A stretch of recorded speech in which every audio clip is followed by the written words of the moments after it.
Welcome to the show. My name is Charlton with Big C. This is Charlton and Big C Sports coming to you worldwide on the Big C Sports Network, on the #1 network in the United States of America. And Big C Sports has been voted the #1 sports show in the universe, according to Big C and them good old boys down south. I want to say bienvenidos to all of our listeners in Latin America, also across the pond in London, England, as well as Paris, France. Of course, you good old boys in Africa, you know we love that Big C tribe.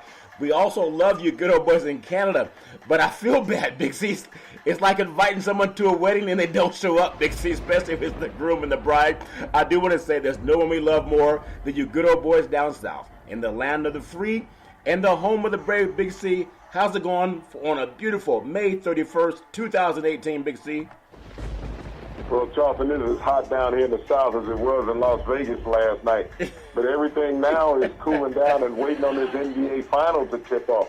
You think about how great the first two games of the hockey playoffs have been, and everybody is waiting right now on round 4 of the Cavaliers-Warriors. Yeah, I tell you, Cavaliers-Warriors, everybody's waiting on that. I think that's why I kind of lost my voice. My voice is so raspy, Big C. I know, sometimes in certain parts of the Bay Area, I said, how in the world is there a fire going on in the Bay Area? But I think sometimes when we don't get the ocean breeze out here, Big C, that fog can sit in your throat, Big C. You ever experienced that? It don't smell like barbecue smoke, Big C. It smells like a lot of people are partying in California, Big C. You're nuts. Well, Charlton, when we have barbecues down here, people have livestock to come up with. We like to party and feed the neighborhood. We do things big time. Yeah. And so I know out on the West Coast, you guys are probably sushi fans out there eating raw fish. We like our catfish fried.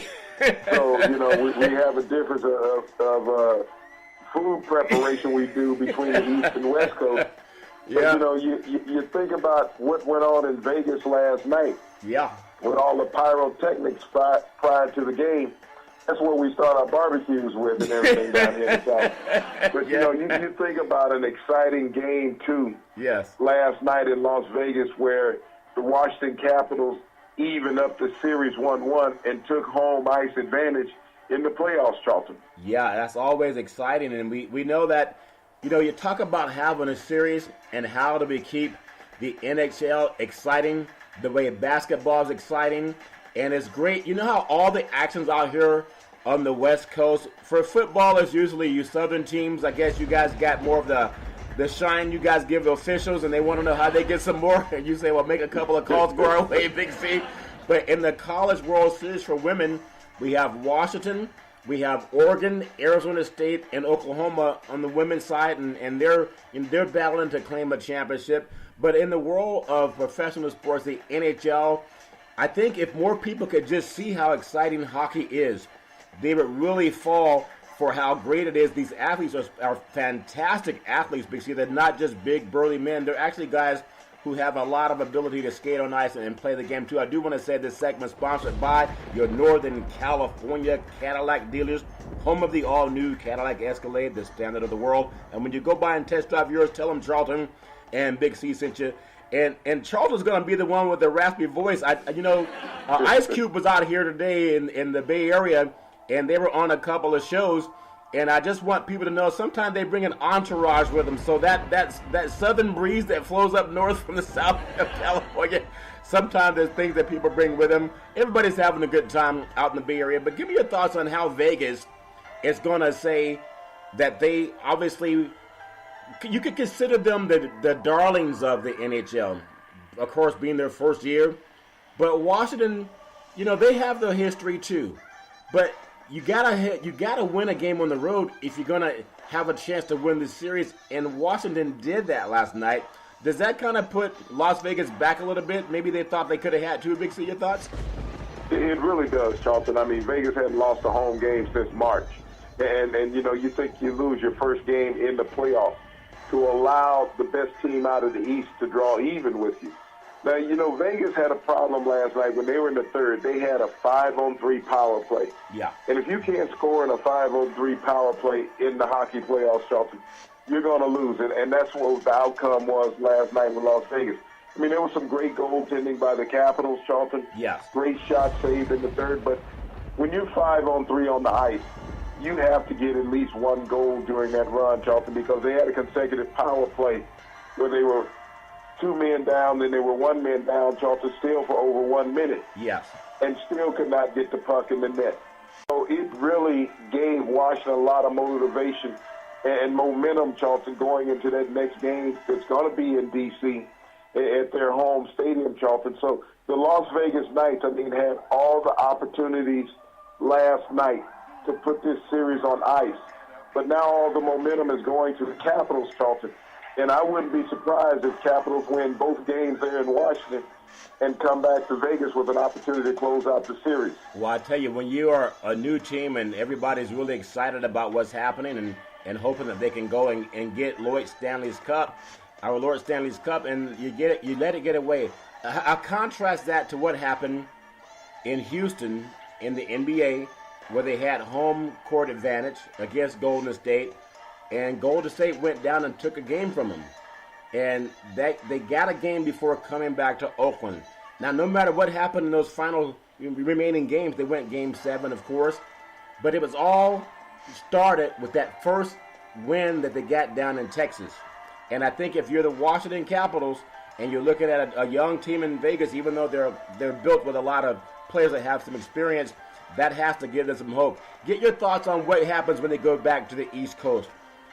Now that you have the Capitals coming home, they know that everybody's kind of in love with the new team, the Las Vegas franchise, and all the talk about that team did not exist last year. That's the great thing about it. And I think you were the one who told me about if you put money down on Las Vegas winning Lord Stanley's Cup this year, how much money they would have made. So I'm sure there are a lot of good old boys down there in Las Vegas that they put a lot of money down. And I know that Charles Barkley covers NBA, but he might be one of those guys that put some money down because he was really upset when the Houston didn't win that series. I wonder if he's just upset that Las Vegas split at home, Big C, and didn't sweep the first 2 home games. Big C, your thoughts? Well, Charlton, it shocked a lot of people. You think about going back to Washington. You got the NHL's leading scorer in Ovechkin. Yes. You got the most physical team in the playoffs left with Washington. So you're going to go home, and you're going to have some home cooking from the fans. And a lot of times that helps the refs make a decision or not make a decision. Oh, yeah. Going with the momentum of the more physical team. But, when you look at Washington, this is a team that's hungry. They haven't had a chance since 2001, Charlton, to hoist, a home game, Charlton, in the Stanley Cup. Yeah. And so this is an opportunity, Charlton. When you think about it, no player on the roster was around then in the league. So to have an opportunity to build your own legacy. Yes. Vegas has already built their legacy. Being this team that has made it to the Stanley Cup, Charlton, in their first year in the league. Yeah. Never been done in the NHL before. But to have an opportunity to chase the cup sometimes can be overwhelming, even though they have the more veteran experience as far as Stanley Cup participation. I just truly think that Washington right now is on the verge of taking the lead in this series, Charlton, because they're going back home with the momentum. They were able to stave off the Golden Knights last night. Yes. And especially when they had that 5-3 power play. Yes. That's normally when teams give up and they just say, okay, we concede a point. But they didn't do that, Charlton. They played tremendous defense with their goalie and held off Vegas and held on to the victory. Well, I think it's going to be obviously an advantage going home, a lot like what Golden State had. But if you're Las Vegas, I'm sure a lot of those same hockey players watch NBA basketball. They're not just into their own sport. A lot of NBA players, they watch the NHL. So the same thing that happened to Houston when Golden State went in and got a game and split the series, they have to be looking at going back and doing what Houston did. Houston came out to the Bay Area and got a game. And I'm sure Las Vegas have to have that same atmosphere, that same attitude going around the clubhouse. And I'm sure, at least I think for the world of the NHL, people want to see that they're going to compete and that they won't feel like they let one slip away. Normally, people sometimes say, and I want to get your thoughts, a close loss is bad, but a big loss is easier because you never really were into it. I don't know if it makes a difference. I think a loss is a loss whether you lost by one or by a lot, Big C. I just want to get your thoughts on that, if it really makes a difference for an athlete. Well, that statement actually, Charlton, was made by a loser. Okay, it does make a difference, Charlton. It honestly does. Yeah. I mean, when you're in a game and you lose by one, I mean, it's a hard-fought game all the way through. Yeah. And it's emotionally draining, more so than what it is with a lopsided loss. You're trying to sit there and get yourself ready for the next game. We saw that in the Houston Golden State series a lot. Yeah. They were all lopsided losses in that series, Charlton. But when you have a close loss, Charlton, one point, you're in that game all the way into that final buzzer. Yeah. So you look at the emotion and the physicality that you're spending in that game. But all losses are losses, and they hurt. Yes. You know, you have to try to come back from them. You have to strategize to adjust what you're doing. And in Las Vegas's case, Charlton, they had great opportunities. But Washington was able to save all of those off. And that shows the veteran leadership of that team that's been together for some time, knowing how to defend that power play, Charlton. Yes. And that was the difference last night. Not giving in. I mean, it would have been, like I said, it's so normal for teams to have a 5-3 power play and score. I mean, they score 90-95% of the time when you have a 5-3 power play. Yes. But they had shots on goal, and there was a one point during that power play, Charlton, that didn't even look like Vegas wanted to score. Yeah. They just skated around. They didn't put enough pressure on the goalie. I mean, they should have took shots from every angle, Charlton, but they didn't. Yeah. They took a limited number of shots during a great opportunity in the game, and they fell short in the end. Well, I think it's great when you have the NHL on display. I know we've had, Mario Lemieux. We have the great Wayne Gretzky. I don't think in Ovechkin, I know he's a dominant player, only second, I think, of scoring to Gretzky. What the NFL does and the NBA and even Major League Baseball does to get their jerseys being bought by young people, because young people are the next consumers. If they get their parents to buy it, of course, their grandparents may buy something, but getting those young people into the stands is important. And I think, again, it's not hockey's fault, but maybe it is their fault, because they're competing against, I know the NFL ratings-wise might be more than what the NBA does, but I haven't seen any NFL action be as exciting as NBA playoff action, especially when you get these top marquee teams. And the Super Bowl, Super Bowl can be good at times, but it doesn't compare to NBA. We see the Super Bowl one time. I think the NHL, obviously, they have their own struggles, but it's a great sport. I would wonder how they can get it in front of more youth, not just youth from Canada, but you don't see, at least here in Northern California, they have the San Jose Sharks. You don't see a lot of people walking around in Sharks gear. You'll see a lot of Raiders. You'll see 49ers. You'll see, of course, the Giants. You'll see Golden State all over the state. I mean, even Southern California, you see Golden State. But you rarely see outside of that region, say, someone who has a jersey from Las Vegas. I know they're new, but you rarely even see the Sharks or the LA teams. And I just want to get your thoughts. What can NHL do to get young people buying in it? Because at the Coliseum tonight, there's a lot of young people, even if they can't afford a ticket, they got on the Golden State garbage. So your thoughts? Well, Charlton, when we look at sports, it's about marketing. The first 3 rounds of the NBA playoffs, they were on TNT and they were on ESPN. Where are they moving to tonight? ABC. Yeah. Prime time. Yeah. We look at the NHL playoffs, Charlton. They are always on one of the MSNBC satellites. Yeah, okay? That's not right. They haven't been on NBC, the network. That's the difference, Charlton. Until you put a sport on the network, then everybody doesn't have cable. Everybody's not subscribing to certain cable channels. Yes. So when you want to talk about your ratings and visibility, exposure, Charlton, that's what it comes down to. What does the NFL do to mimic the NFL in their biggest series of the season, Charlton? They go to prime time. Yes. They go to ABC. They bypass the cable channels. Yeah. They want to make sure that everybody has access, regardless of where you are, to watch their network. Because I don't believe that Canada has ESPN. I think they have their own cable. They have Canadian Broadcast Company. It's a CBC, Canadian Broadcast Company, I believe. Okay, so they don't have ESPN. So you're going to have to go ABC for it to be seen in Canada.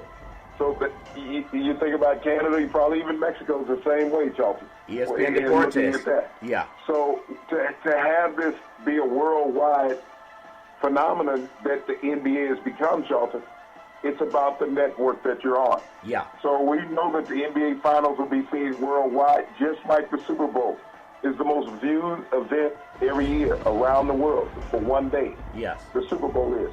But it's also on one of 3 networks every year, Charlton. Yep. That is vying for that game. Yeah. They don't put it on ESPN. They don't put it on the NFL Network, Charlton.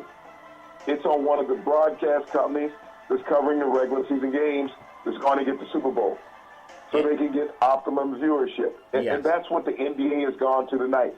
Gary Bettman is going to have to find a way to get the NHL Finals on NBC primetime. Yeah. NBC is the parent company for the cable channel that's covering them, but it's buried, Charlton. Everybody can find ABC. Yes. Everybody can find the MSNBC Sports Channel, Charlton, that the NHL's Finals is forced to play on. Yeah. So they're doing the NHL an injustice when it comes to marketing, Charlton, that everybody does not have access to that great game. Yeah, that's very true. There's a lot of great things happening out there, so I wish them all the best, but they really got to get it up. Just like streaming TV is going to take over cable, you'll watch that wave happen in the next probably 24 months. It's already happening now, but you're going to see, just like most people don't have the TV antennas on top of their house. When I grew up, we had a big TV antenna on top of the house, and sometimes if the reception didn't come in, you go outside and twist the antenna so you could get better reception on it. And then it went into satellite dish. Everyone had that big, that 8 or 10 foot circumference dish on the side of their house in the backyard. You still got yours? Okay. Still got mine. Well, yours came from NASA. Most people got theirs from convenience TV supply companies. But when you think about that, those are gone. Now they have all of these TV streaming devices coming. And so for the networks that are, foolish enough to lose capturing like a sport like the NHL, and then to start advertising, you can find them on our streaming network. That's the new wave. You can hear it on Big C Sports. As people started streaming, just like they started going to cable and got rid of the big satellites outside of their homes, you're going to see people watching everything on their phones now.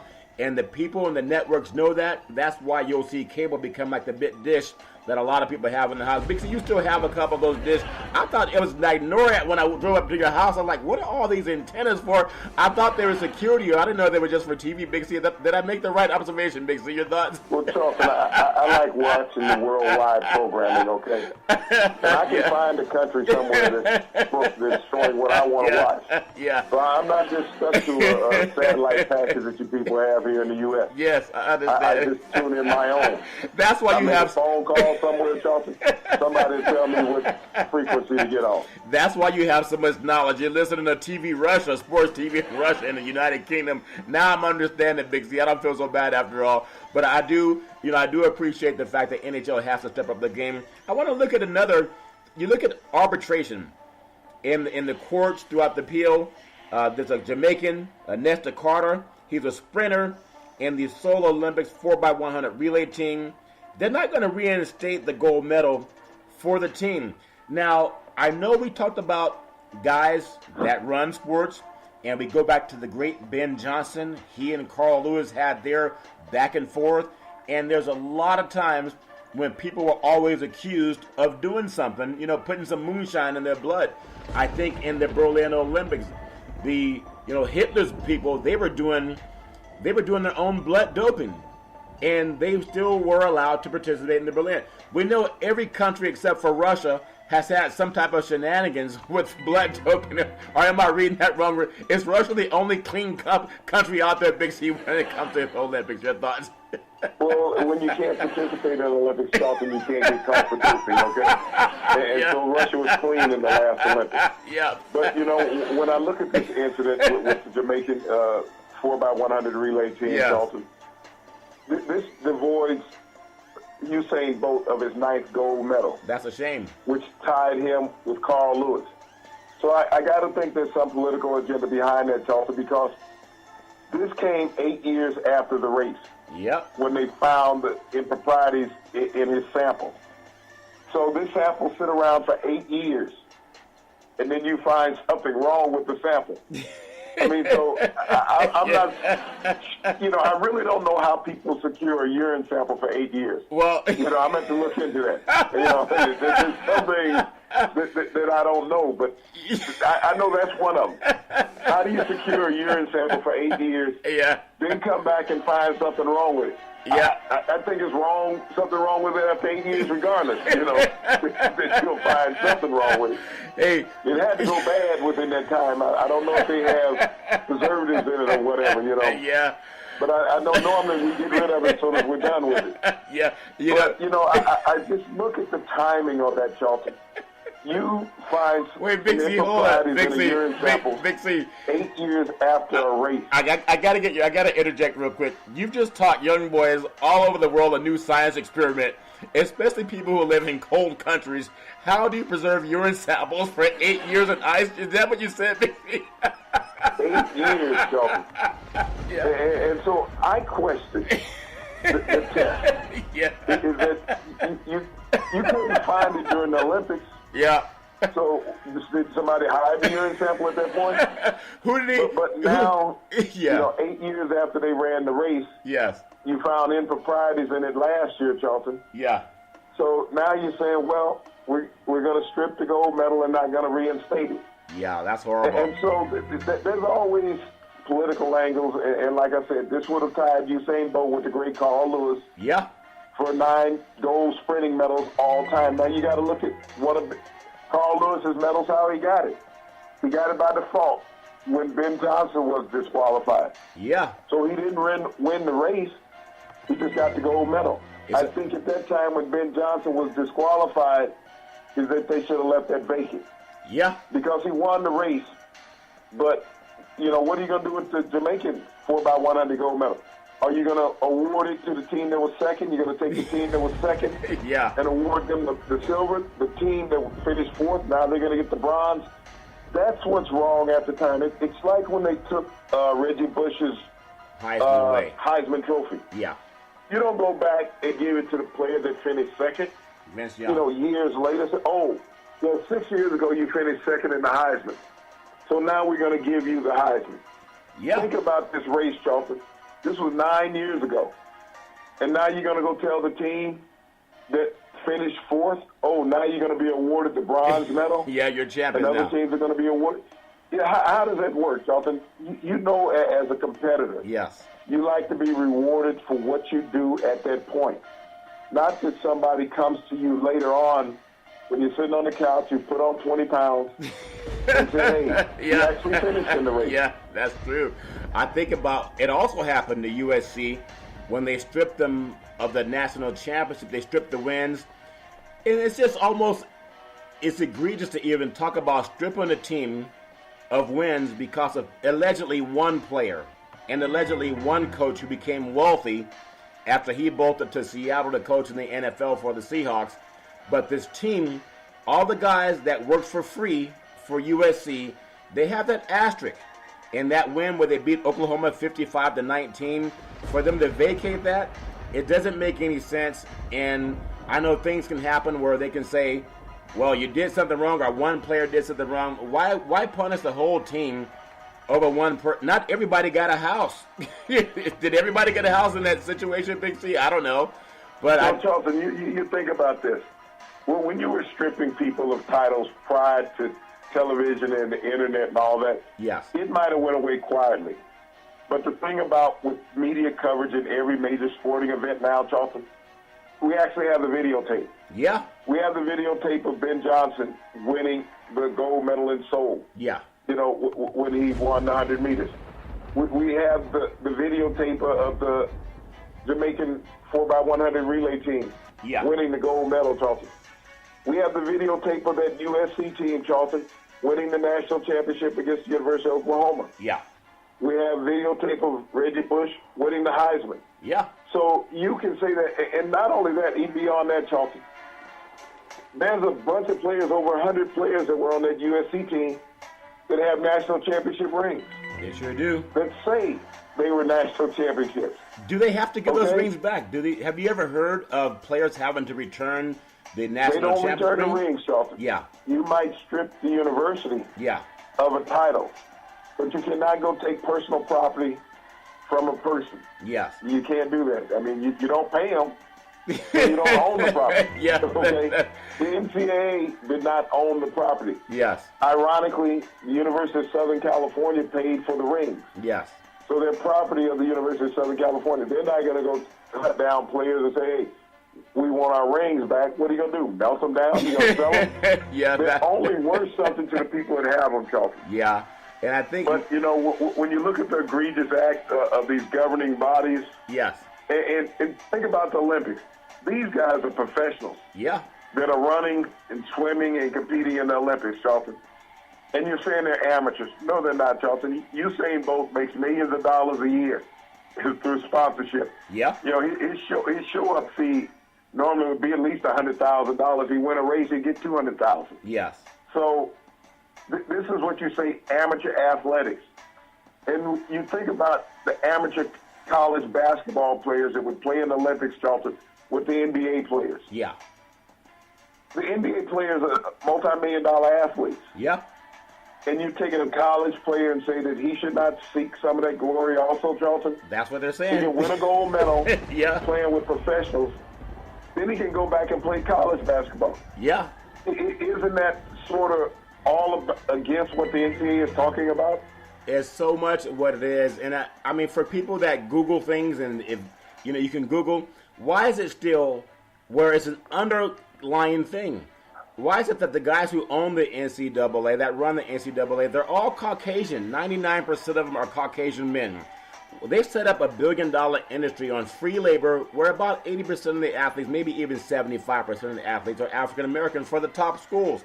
But one person who may be struggling financially, someone says, you know what, I'm going to make life better for you because you're making life better for me. And they give him some money, or they do whatever they do to make that person's life better so he can live like those guys live. And we know not paying people is an antitrust violation. And it's just it's hypocritical when the NCAA will stand up and say that some player did something wrong. We got to take his scholarship, and the school have to go on probation. We look at what happened with SMU down in Texas. But they don't bring up the fact what's called the truth. In the court of law, you ask for the truth, the whole truth, and nothing but the truth, so help you God. And if they were really honest about that, and I don't know why some lawyer hasn't held them accountable, and I think there's enough smart lawyers in this country that know that what the NCAA has done is antitrust, and their lawyers have been fighting that for years. So when they come out and and they find someone, whether it's USC or SMU or anybody, they never find themselves. And I think their day is coming because somebody's going to win that lawsuit. They're going to get it heard. And when they get it heard, it's going to change the face of the NCAA. Big C, your thoughts? Well, Charlton, I'll go back to a couple incidents. You think about years ago, Dez Bryant lost his senior year of eligibility or his junior year at Oklahoma State, and he had to declare for the draft. Yeah. Because he was at Deion Sanders' house and had dinner. Now, I'll reference that to what I was just talking about, the Olympics. When you had the NBA players playing in the Olympics, and this goes all the way back to the Dream Team, you always had at least one, if not two, collegiate players on that team. Now, correct me if I'm wrong. Yeah. Players eat together. Sometimes. Yep. And now, I'm quite sure none of those college players picked up the tab. No. Okay? No. And so they got free meals from NBA players, from those NBA players' sponsors, and probably saw an NBA agent while they were there. Yeah. But none of those players have ever lost their collegiate eligibility, Charlton. So you think about that, how the NCAA operates, as crooked an organization as that is. Yep. And nobody's ever brought this up before, Charlton. I can guarantee you that. No, they haven't. They haven't. So it's Football players, if you sit up with a former player, in Charlton, there were former players there during the Olympics. Yes. And present players that did not even play. They wanted to watch the Dream Team play. Yeah. Because it was the greatest basketball team probably ever put together. Yeah. So many people were around. And you're going to tell me that they didn't feed the collegiate players that were on the team. When they went out, that they went out as a unit. That's what athletes do, Charlton. Yeah. You go out as a unit. But college basketball said it was okay for college basketball players to accept meals from NBA players. Yes. Gifts from NBA players. Because I guarantee you, Charlton, they walked out of there with memorabilia. Yep. Things signed by those players. Yep. That, they can market. But we have a football player or two that has a dinner with a current or former player, Charlton. They lose their collegiate eligibility. Yeah. That double standard. So I'm trying to understand what's the modus operandi of the NCAA, Charlton. Yeah. That you don't take away the basketball players' eligibility, but you take away the football players' eligibility. Yeah, they seem to find a way to do it all the time, and it keeps people trapped. I heard even your friend Nick Saban, and I would wonder why he has a lake. Now, this is a stupid thing I'm going to say, but why does he have a lake? Go missing in the water. You might even find Julio Jones' earring in there. Yeah, I'm sure. People are down there fishing at the bottom of the lake trying to find that $150,000 earring for a $5,000 reward that Julio Jones lost. But I think that's crazy. I hate seeing the NCAA come out and say you can't do something, but they're still in the whole time. And when you look at this thing that Usain Bolt brought up, Carl Lewis is more of a prodigal son of all the track leagues around the country, Big C. So anything that touches his record, obviously, we just saw what happened, and it affected Usain Bolt. I do want to say that sports is a billion-dollar industry, and boys and girls sports is a part of that billion-dollar industry. And I tell you what, if you think about athletic and event insurance, we go through Ben and Mark. They work with Big C Sports, whether you're a pro team, a collegiate team, a high school team, even your mom and pop soccer leagues. And when you reach out to them, let them know Big C sent you. 800-772-8624. That's 800-772-8624. Rafael Nadal cruises to a second-round victory in the French Open. This guy has been so dominant as an athlete. And even tennis, I remember growing up watching tennis and watching Billie Jean King, watching, McEnroe, and all Yannick Lowe at a time, Arthur Ashe, seeing those good old boys playing. And even though tennis is a great game, Serena's dominant, and Venus has been dominant. We see a lot of the dominant tennis players, but not even that can compete with what we see in the NBA. But Nadal continues to be, he's like that fine dose of moonshine. He just keeps winning, Big C, no matter what happens. Big C, your thoughts? Well, you think about him, Charlton, 14 consecutive second-round victories at the French Open. He's been the most dominant modern-era player at the French Open that we've seen, Charlton, is Roland Garros. And he's won the title more than anyone in the modern era. He's a natural clay court player, Charlton. And he's at home at Roland Garros. Yes. And so I see Rafa with an easy path to the finals, Charlton, next weekend. But, just been one of the greatest lefties that we've seen in our time. I mean, we've had John McEnroe dominate like this, but not like a Rafa Nadal. Yeah, and I mean, even though he's a dominant athlete, he has the reputation that people expect him to win, but they always have to have someone to compete to make it more, I guess, like what we have with golf. You need someone who can stand up to him all the time, and some of his competitors haven't been able to do that, but I've just continued to wish him nothing but the best success, and we know that he's earned it. He's earned the reputation, but obviously he's not going to be as famous as some of the other players, especially when it comes to NBA players. And speaking of fame and fortune, and how can people get their money? Delaware, they started offering sports betting on Tuesday. And up in the Northeast, just want to get your thoughts. Everybody thinks about gambling. You think of Vegas. But now, with all the states being able to put their 2 cents in, and I even heard Nick Saban saying something on TV the other day about head coaches. They can only allow, I think, 20 total headsets on the sideline. And how many of those people with a headset on the sideline might be influenced by somebody that says, hey, you're making maybe $3,000 a month or $4,000 or $5,000 working on that staff. What if we could help you make another $20,000 by telegraphing, what's happening so the good old boys can find a way to bet. And Delaware's already opened the floodgates. Imagine when it hits all the other states. Big C, your thoughts? Well, Charlton, not just sports betting, but Las Vegas-style sports betting will take place in Delaware on Tuesday. Right in the midst of the NHL playoffs, the NBA playoffs, and Major League Baseball, Charlton, will be affected immediately by this, Charlton. And you can expect the other states to start opening their floodgates as soon as they can, Charlton. But I'm amazed that Delaware was ready to go. I thought New Jersey would be the next state to have it ready to go because they were the ones who fought and took this to the Supreme Court, Charlton. Even in front of the other courts, they were the lead state. But Delaware has beat everybody to the punch. They took them 2 weeks to get their system up and going, Charlton. So you have to think that it was already in place. Oh, yeah. And that the Supreme Court was just a foregone conclusion. And they were just waiting on it. So somebody knew something ahead of time. You think about this. We're talking about betting. Yeah. And a state is up and ready to run. Can you understand the logistics of that, Charlton? Yep. Of being able to put all of that in play in your state. Oh, yeah. In 2 weeks. 2 weeks. A half a month. Yeah. To be able to have legalized Vegas-style betting. So you knew what the decision was going to be ahead of time. So this is what we always talk about, inside. Yeah. People, we're talking about gambling, so people gambled on this stuff. Yep. Yeah. Somebody got paid in advance. Big time. They had to guarantee this decision because this money had to be put out months ago, Charlton. Yeah. To have everything in place. You think about how the lottery system is set up in the United States with the Powerball and the Mega Ball. Yeah. You know, that it took months, years to put these things, to have implemented in states, Charlton. To go through everything you had to go through certification-wise. Yep. Get the betting facilities set up, the stores they were going to do it, the licensing, all of those things. Nothing is done in 2 weeks, Charlton. Well, Big C. It might have, took place 2 years ago. They had all this in place. Yeah. They had some sheets over it covering it up. Well, but, this is odd. This is suspicious. It's suspicious. That Delaware could be ready to go in 2 weeks after the Supreme Court decision. Yeah.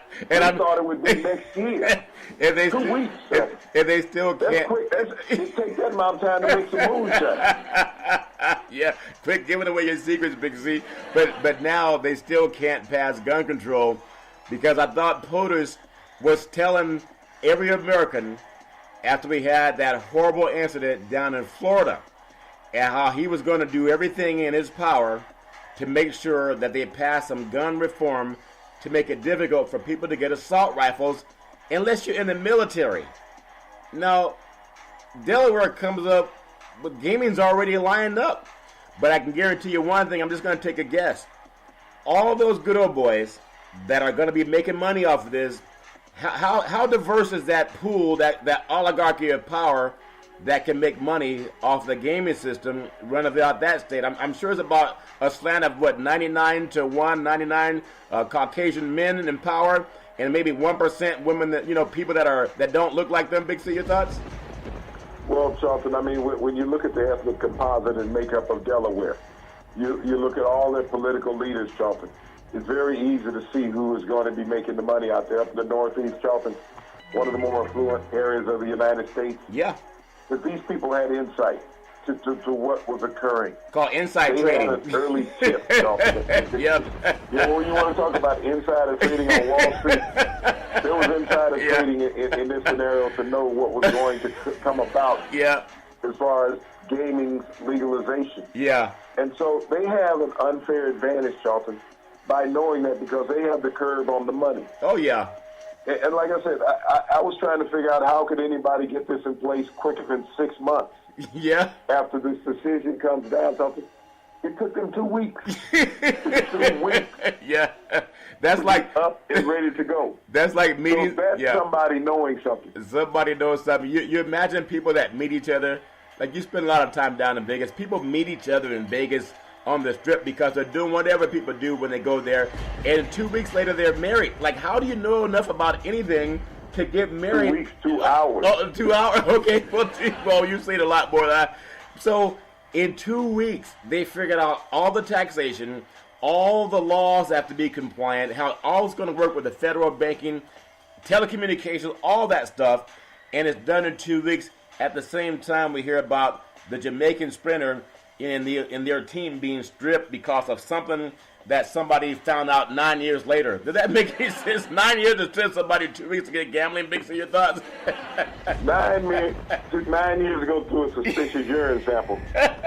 Took 2 weeks to set up all the banking, wiring laws, Charlton. Yeah.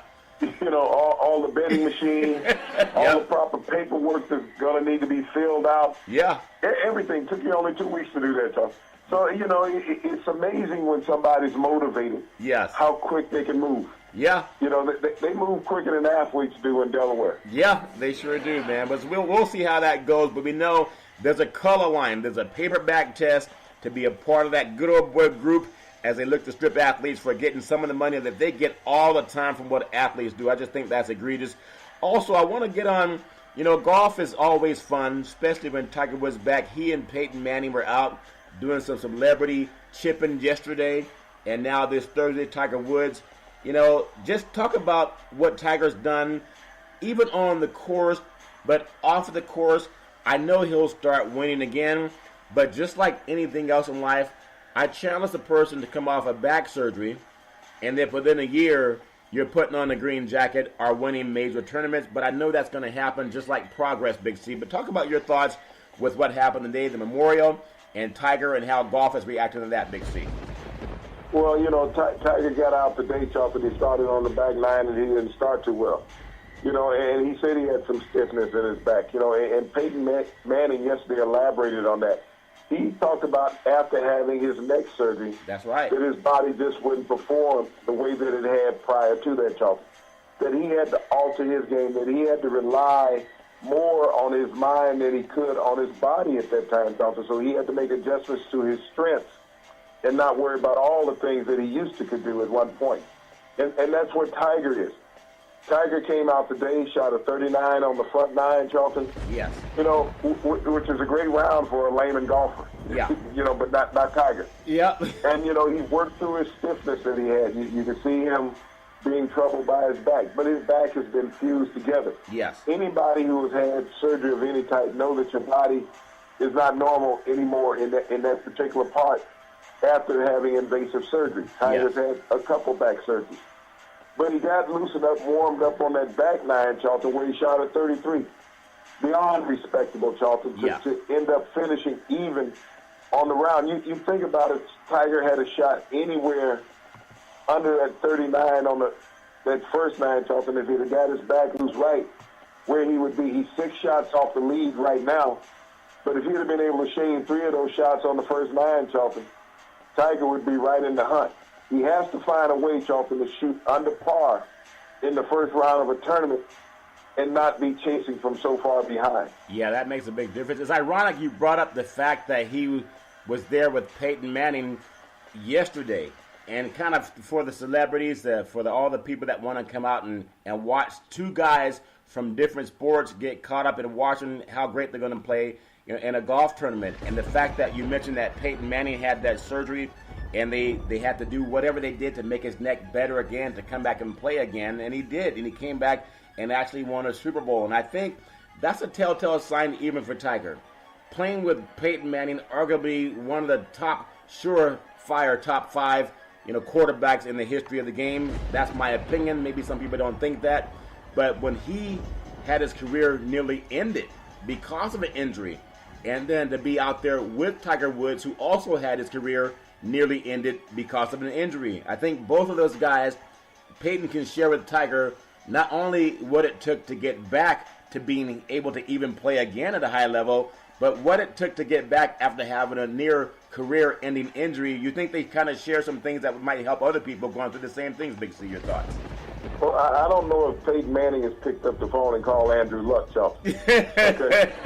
So you talk about players going through career-threatening injuries. Because I think some years ago that the coach said Peyton Manning's career was over. Yeah, they did. And ironically, Peyton Manning's career and Andrew Luck's career seemed to end simultaneously. Isn't that something? Except that Peyton Manning's career ended with a Super Bowl trophy and championship. Yeah. Andrew Luck's career has ended not being able to throw a football.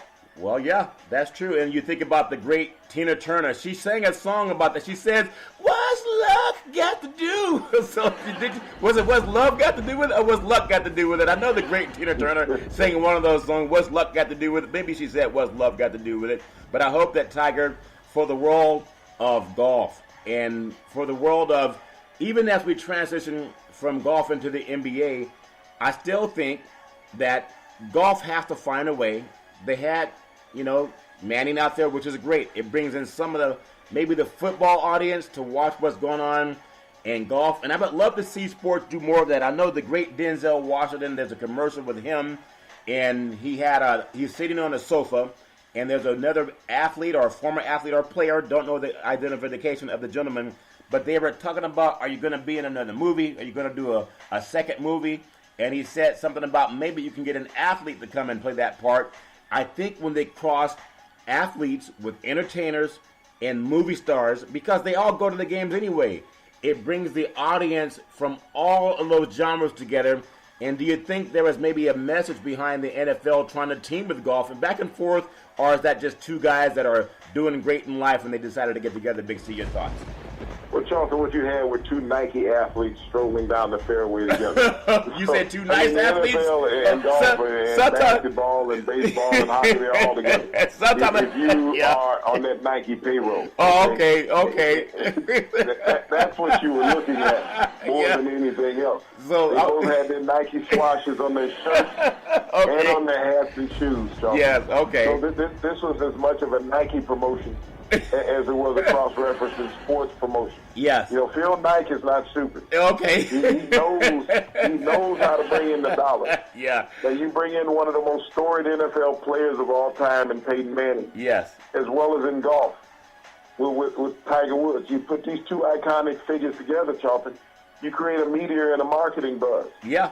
And so people are interested in what both of them were wearing yesterday, and it flew off the shelf today in the pro shops. Well, isn't that incredible? See, I'm thinking more like it was the sports leagues trying to blend the PGA and the NFL. But see, I told you, I read the Bible a lot, Big C, but you sip the moonshine, which I hear opens up the third eye, so that subconscious mind. So maybe I got to start sipping some of that shine, Big C. But speaking of athletes and how they can generate, revenue, I love Steph Curry. I love everything about it, his disposition, his reputation, his father Dale being an NBA player and also now a TV broadcaster, his mother being an ex-athlete as well, and how they position him in the Bay Area. He's doing commercials for car companies. He had a great commercial, I think the greatest one ever, and I wish they'd go back to it when he won his first MVP, and they showed a commercial where he's sitting on his father's sofa in his father's lazy chair, and he's eating a bowl of popcorn, and his dad walks in and says, "You win one MVP and going to sit in my chair," as a disrespect to his father. So he got up out of the chair, obviously. They have a new one. He's driving a car, and he's going something about people think I'm nice, but I'm all that, and I'm disciplined, and I'm focused. And then he gets this ring, and he answers the phone, with a dash, touch-free, hands-free. And his wife is saying, "Did you get the milk?" Now they show him in the store getting the milk, and he didn't know which milk to buy, Big C. Like he's doing left hand, right hand. So even though he's one of the baddest dudes in the universe on the basketball court, he can't even buy a gallon of milk. Big C, your thoughts? Well, Justin, you're always answering to somebody in life. And, it started off he had to answer to his dad, but now he's got a real boss that has 3 children at home. Yep. So, you always want to keep home happy and stuff, but, this is what Madison Avenue creates, Charlton. Yeah. You get an iconic athlete, and you market them. And we see that the commercials that Steph Curry has gone across over the years, Charlton, but that stems from the success of his on-court antics, okay? Yes. Being a tremendous player, delivering in the clutch. He has done that. 2-time champion, 2-time MVP. And in this modern era, Charlton, that's becoming harder and harder to beat. Yeah. You think about it. If not for an untimely suspension of a Draymond Green 2 years ago, Charlton, we might be talking about 3-time NBA champion looking for a 4th consecutive NBA championship. Yeah. Not something we've seen since the days of the Boston Celtics and Bill Russell. Yes. 4 consecutive championships. That could have happened 2 years ago if the NBA didn't feel the need to say, "Hey, we got to split this up a little bit." Yeah, that's funny. That's what happened in that topic. So, but we're looking at these teams 4 consecutive years. This is the first time in NBA history, Charlton, that 2 teams have faced each other 4 consecutive seasons. Yes. For the championship. People are saying, "Well, don't you get enough of this? Aren't you tired of seeing Golden State and Cleveland?" No. I have to go back, Charlton, and ask 28 other franchises, are you tired of seeing Golden State and Cleveland? Because if you are, then you might want to beat one of them. Yep. You know, and we would not have Golden State Cleveland. Because, Charlton, at this rate, it will be next year 5 consecutive runs. Isn't that Golden something? State and Cleveland. Isn't that something? I heard the great Jimmy Johnson, when he was the coach down there at the University of Miami back in the day, known as the U, and he was running up scores on people. I know they beat a lot of people. They would try to score up by 30 in the fourth quarter. They still be throwing it deep. And they were asking Jimmy, well, do you feel bad about running up scores on teams? And Jimmy said something to the point that if they don't want to score, and let them stop us. Because his job was not to have his players work hard all week and then not test out the long ball. Big C, did you agree with that? Or did you think he was running up the score? Big C, your thoughts? Charlton, no, I totally agree with that. Yes. I mean, because when you go to practice, and right now players are in training camp and OTAs. Yes. You're out there, it's hot, it's heated. You're working hard. Your goal is to win a championship. And I think there's a terminology said, by any means possible. Yeah. Okay? That team on the other side of the field, I mean, you go out pre-game, there's this thing called a coin flip. Yes. Don't you think both teams want to win that? I think To so. have an advantage? Yeah. Okay?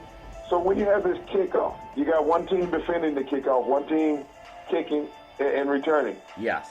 Do you think that they're trying to score on that opening kickoff? Yeah. Yes, they are, Charlton. Yeah. Do you think that they're trying to score on that opening play from scrimmage?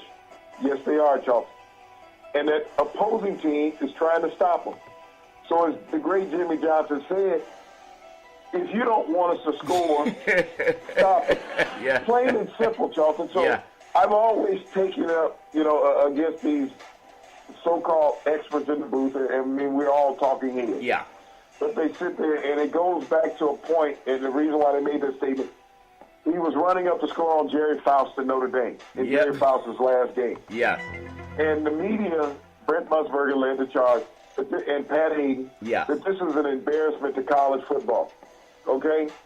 That's what they said. Yeah. Now go back and look at USC years ago, a game against Notre Dame. Okay? Yeah.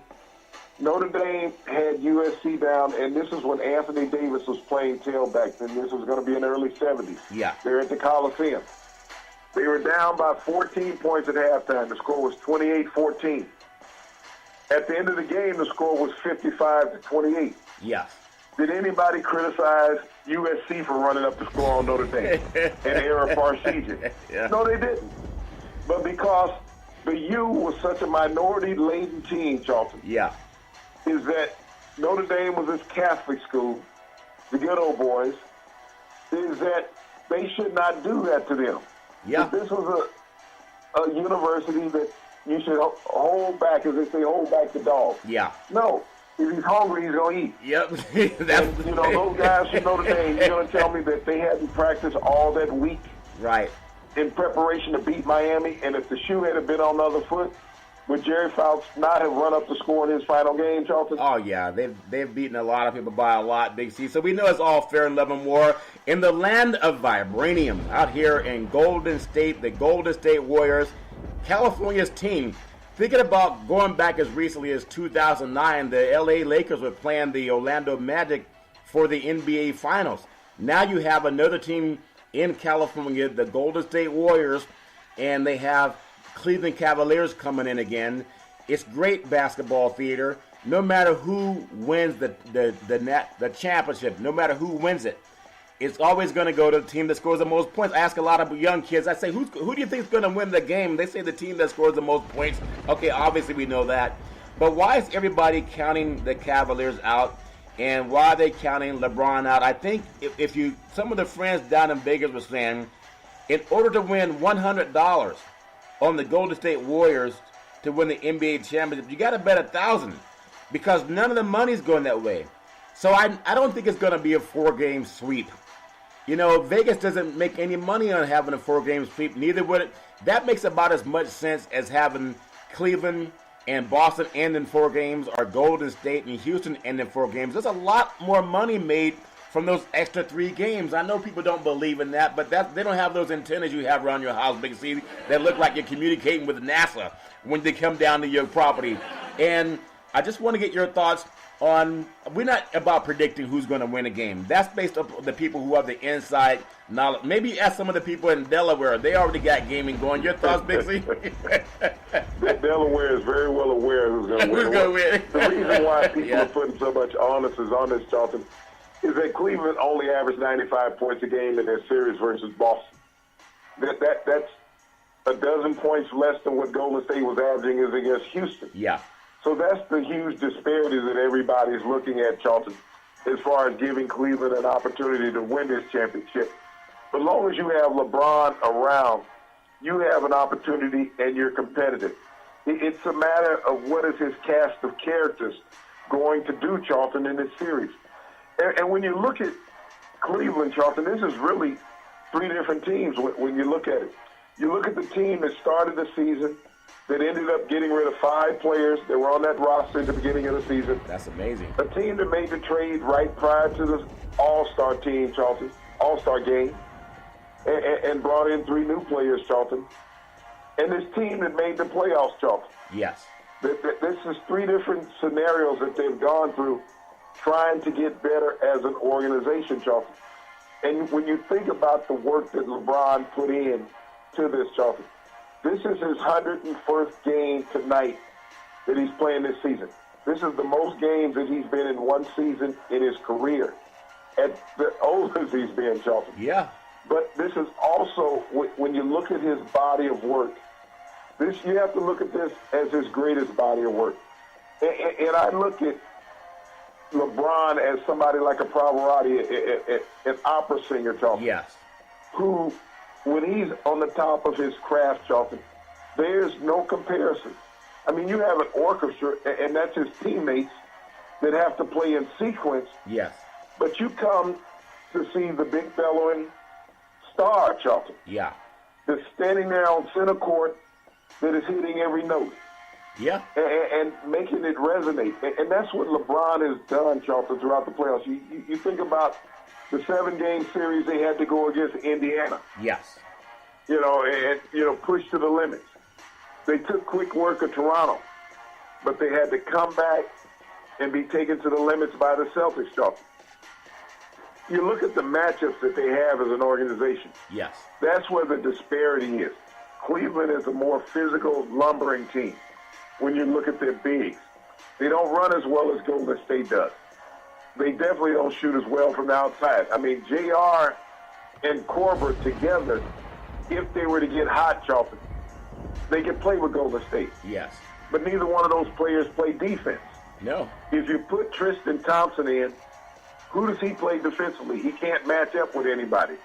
He's not a big enough offensive threat where you're looking for him to score 20, 25 points to hurt you if you're the Golden State Warriors. And so Kevin Love, he's not going to pose a defensive threat inside even though he's going to play tonight. Yes. He can knock down the 3, but he makes you weak defensively. So LeBron becomes more the post player than what Kevin Love would be if he's at center. Yeah. So there's a lot of mismatches that you have to look at because Klay Thompson can play defense on any guard that Cleveland has. He's amazing. So you don't have to worry about Steph Curry trying to stop anybody. Yes. And if you got a number 2 scorer, that's the guy you have to find. Yeah. But he's not going to be there tonight. At the pace that things have been going, only scoring 95 points a game in this Boston series. Well, you think about what happened with the MVP talk and all that stuff about Harden being the MVP, and then you have people that look at the MVP. Who's the real MVP? Is it Durant? Is it LeBron James? Is it someone like Steph Curry? I think MVPs get their whole team involved. They make it better. So in the land of vibranium, we talked about what's more valuable. Is it gold, vibranium, or is it the oil? Well, the gold seems to be more valuable right now. But what does Cleveland bring as far as value outside of LeBron James? He really is the prodigal child of the NBA, not just of Cleveland. And when you look at Golden State, whether it's Curry or Durant, or is it Thompson, or I won't say Draymond Green's on that same level, but tonight you have Hall of Famers that are going to play in a basketball game, and you'll be seeing all these guys enshrined in the Hall of Fame, after their playing days are over. So I think it's must-see TV. No matter who wins, I look forward to seeing NBA action because it truly is fantastic. Big C, back in the day, there was a man by the name of Drew Bundini Brown. He was known as Muhammad Ali's right-hand man. He would always tell Ali, with all you got to use, how can you lose? Rumble, young men rumble, Big C. What are you looking forward to in the sports universe? Well, Charlton, we're looking at history tonight with LeBron being one of only 6 players to play an 8 consecutive NBA title series, Charlton. And we have to go back to the great Boston Celtics team to witness that. But we witness greatness every night with LeBron, and I see a continuance of it tonight with him getting his 40 points tonight, Charlton, keeping his team in the game. Well, I tell you what, no matter what it is, whether you're watching golf, whether you're watching the NHL, the NFL, the College World Series, there's really nothing like the NBA Finals. It really is fantastic. Also, speaking of what's fantastic, every Monday through Friday at 5 and 6 p.m., follow Big C Sports on the Big C Sports Network, on the #1 network in the United States of America. And Big C Sports has been voted the #1 sports show in the universe, according to Big C and them good old boys down south. We always want to tell you, there's never, ever an excuse for domestic violence. If you know any man or woman going through that garbage, please call 911, because no man or woman should ever have to go through that garbage on their own. And as we always tell you on every Big C Sports show, we thank you, we appreciate you, and we hope that you have a super fantastic day.